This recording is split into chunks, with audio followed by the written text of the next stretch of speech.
Life with a party animal can be fun. There's constant excitement and things to do, and it always comes with a great soundtrack. And that's the case with this generation of the Mini Cooper. Cosmetically, this Cooper has inherited all its elders' looks and spirit. Mini did a great job of updating the styling without losing any of the character, and the same is true inside. However, form takes precedence over function in too many ways for our tastes. Our main complaint is that the Mini's infotainment controls need some work. There are menus to scroll through, unmarked buttons with changing functions depending on the mode, and the volume knob is strangely several inches away from the rest of the controls. We also noted that the center of the digital display virtually disappears when wearing polarized sunglasses, and that's an unforgivable sin in this day and age. Another confusing area was that the materials used on this Mini are all over the map. On one hand, the door panels and dash are covered in soft touch plastic, with soft armrests built in. The piano black and chrome trim looks pretty nice, however some of it feels a bit cheap, such as the outer dash vent housings and the squeaky, flimsy center console. And even with those complaints, there are some nice options. For an extra $7,000 beyond the base $18,000, this Mini was loaded up with a leather interior, a multifunction steering wheel, dual-pane sunroof, and both the premium and sport packages that do increase comfort and convenience. Unfortunately, there is no option for a larger cargo area. Not that it's a surprise, cargo capacity is not the Mini's strong point.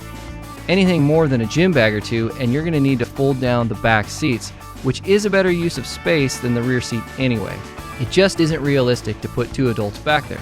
So our advice would be to fold down the seat and only use it in a dire passenger hauling emergency. The real priority here is to get us to the playground.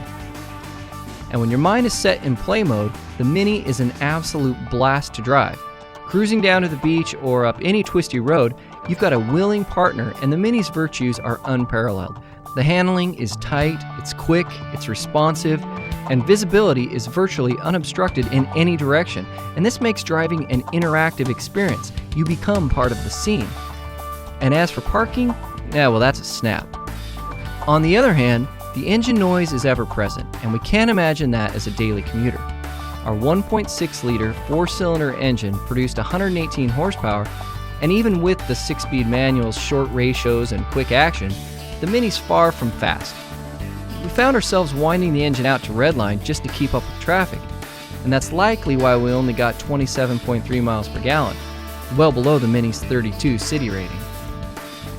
We already know that the Mini isn't for everyone, and it's not a car for someone who wants to blend in. But with more character per ton than any other compact, it celebrates being different.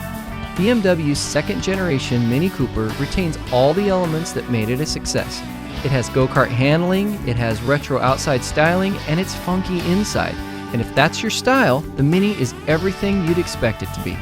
But if you're the type of person who appreciates a quiet, comfortable drive home after work, the Mini is not for you.